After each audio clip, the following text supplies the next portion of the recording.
Welcome back, everybody, to the Cirque Show 24/7. This is season 3, episode 5 of Arrow, entitled The Secret Origins of Felicity Smoak. So, let's get right into it. Now, this is a Felicity-centric episode where we get to learn a little bit more of her backstory and what she was up to before she met Oliver and Team Arrow. And I have to say, I like the episode a lot. I think the ending of the episode is way better than the episode overall. Because for me, I love the fact that we get more of Felicity because I do love me some Felicity. Everybody knows this. But it kind of felt very predictable. Like once we got into her backstory and once we find out the main threat in the episode, I kind of figured everything out. Like I kind of figured out once she said, "Oh, my ex-boyfriend, he died and stuff." I was like, "Nope, he didn't die. He didn't die. He's still alive. He faked his death." I said it. I knew it. I thought it in my head, and sure enough, that's what happened. So that's one thing I didn't like about this episode, that it was just too predictable. So but other than that, like, it was still a good episode. So don't get me wrong. I'm not really knocking the episode. I'm just saying it was just kind of too predictable in that aspect. Now let's get into the story. We come to find out, like, in Starling City, it's a big hacker. He hacks the entire Starling City, and he's like taking money. He's like messing up like bank accounts, and he's doing all this. And people are freaking out. Like people are freaking out. And when we see Felicity's backstory, we get to see like, oh, she was goth back in the day, and she was like a hot goth too. Like Felicity is just hot regardless. Like goth Felicity or like Barbie style Felicity, it all works for me. So we see her in her college days, and we see she used to be like a part of this like hacker society, and her boyfriend ends up getting caught by hacking. He ends up getting put into jail, and she kinds of turn over a new leaf, and she's like, I'm not doing this anymore. I don't want to do it. I want to be like a little good girl now. And so that was cool just to see like the different sides of Felicity and how she was like way more aggressive, like sexually. It looked like she was cooler. She was a lot more. She was like a bad girl with the dark hair and the goth look, and she was just like, she was very like anti like.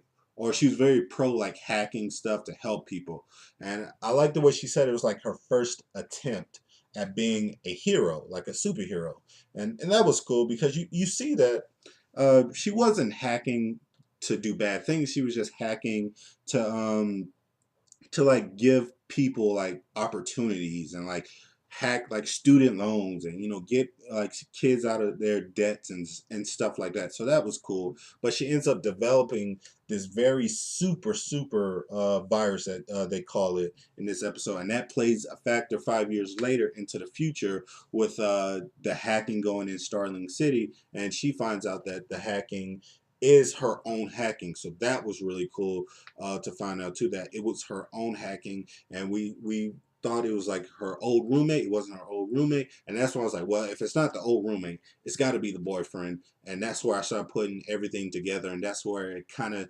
started getting just too predictable to me. So that's where it kind of lost me a little bit.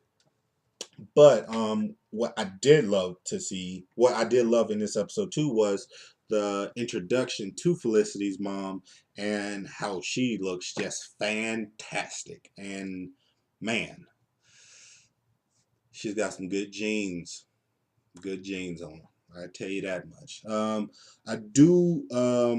I do love her like side story with Felicity and how she came to surprise Felicity, and like the awkwardness of like having your parents like at your work, like talking to everybody, this that, and the third, and just really embarrassing you. I thought that was really cute because Felicity really plays that awkwardness really good in these shows. I love the fact that we do see Oliver get introduced to Felicity's mom and Diggle, and she gets introduced to like Ray Palmer, and she's like, "Oh, how many like billionaires you know?" I thought that was like a funny scene, and she was played by a fantastic actress. Hopefully we get more of her. and hopefully we get more of like Felicity's dad, because we get like a snippet of like who he was and how he was super smart just like Felicity, but he kind of ran out on Felicity and her mom like when Felicity was younger. So I want to see more of what actually happened to Felicity's dad. I think that's going to be very uh that's gonna be a very cool episode, or a very cool storyline to kind of go through to see if he's like a villain or something, or if he's just a guy who didn't want to be with his family. I don't know. I want to watch that. I want to watch that storyline. So I'm intrigued by like Felicity's dad and how he plays into her story.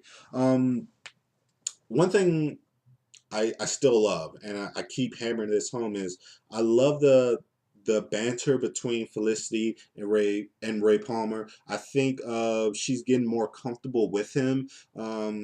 It's kind of weird though that he's always just there. Like he just shows up whenever he wants to. He just randomly shows up to her house, and she can't really do anything about it. It's funny for it's weird and it's funny at the same time because he just does whatever he wants to, and he just inserts himself into her life. I know that kind of sounded weird when I said it, but he does. He kind of inserts himself into like every aspect of her life. What else happened?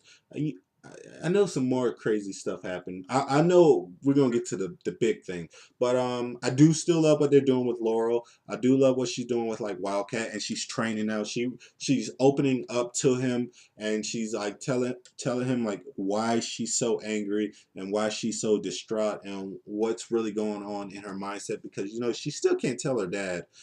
So it's good that she's telling people now, that Laurel's telling people. I'm liking this direction that they're taking with Laurel, people. I'm liking it. I don't know what's coming over me. Like, everybody knows, like, I'm not a Laurel guy, and I'm liking these past few episodes with her. So I think if they keep her on this direction and this path in this storyline, she might be a character to where I'm okay with her becoming the Black Canary. I'm not there yet, but I'm slowly getting there. If they keep doing good stories with her and she's not as annoying, and she hasn't been. I'm liking what they're doing with her. But all right, we're done with all that. Let's talk about a little bit Oliver. Him and Thea, they're talking about brother and sister stuff, blah, blah, blah. He moves in. She's got a big ass house. Oh, and she does have a big ass house. But I do love the standout thing in this episode. I did love was like the whole little fight montage where you get to see Oliver and Roy fight, and then you get to see Laurel and Wildcat. They're boxing. You get to see Thea and Malcolm, and they're like sword fighting stuff. That was just a great opening scene. I thought that was really, really cool. But let's get into the nitty gritty of this episode.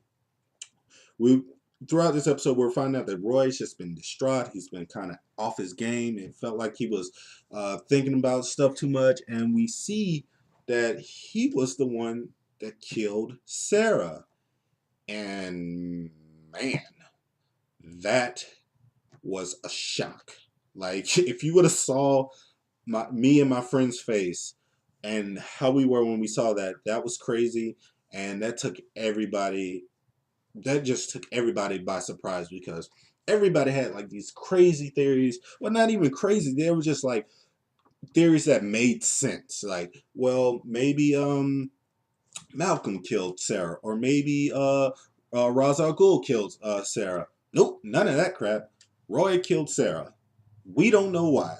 I think I have a theory that the Miracle is still like in his system, and maybe it triggers something in him, and he just doesn't. He was kind of like possessed or something. I don't know. I think he still has some Mirakuru in him. I don't know, but it was a shocking thing. I love the twist. Like, don't get me wrong. I didn't see it coming. No one saw it coming. So I love the twist. And good on the writers, because the writers kept throwing out these red herrings and kept like distracting us with other people to make us think that this person kills her, this person kills her, this. Nope, nope. It was the person that we all grow to love. It was Roy.